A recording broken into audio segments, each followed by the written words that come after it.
Let's talk about addiction and the stigmatism attached, and how about the cynicism birthed from a simple lack of facts. So let's attack and redact the poison that you've been fed. But that's right, you don't have to digest it. It's been suggested that those in the throes of this physical and emotional grip are products of mental weakness. And I've tried to defeat this blatant misunderstanding for 18 years through a deluge of sweat and tears. I've relentlessly twisted and toiled, and while I've stumbled, I've never stayed now. It's not to say now that I couldn't have.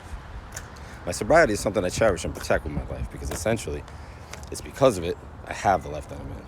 And just because I'm in it, and I currently possess it, I'm not entitled to it. The fight I'm in is ever flowing, and most judge without ever knowing. But from that struggle comes an inner peace, a new vision that comes from the decision to release myself of bitter resentments.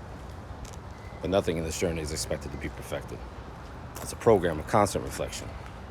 When we are wrong, we promptly admit it. And in the beginning, I was lost. I was crawling around in the pitch black, running up the wall trying to put the switch back to the on position. And for the first time, I was ready to listen. Because trying to do it my way was like driving on a dark highway with no headlights, no near sight, no far sight, and everything was a fight. If I squinted my eyes and focused and refocused, I saw the light. It was off in the distance. A flicker, a sliver of hope.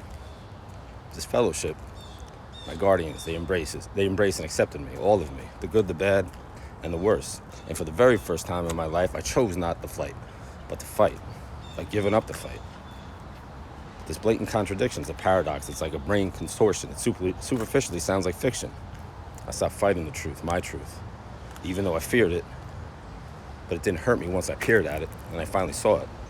And even with all my flaws, I was who I needed to be for the very first time. My sobriety was in its infancy, and through the inconsistency of many close to me, I started to crave consistency, of the continual drive to be a better me. Hour by hour, day by day, week by week, prayer by prayer, until I was gifted with the most prolific present. The obsession was lifted. Released from the chains, I was untethered by any reins. I began my life, my new life. I was reborn to live my life in my wildest dreams, walking a blessed path through beams of light.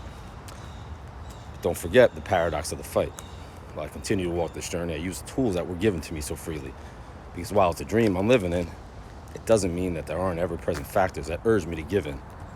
But as an athlete, I look at my response as a plan to defeat this now far inferior adversary.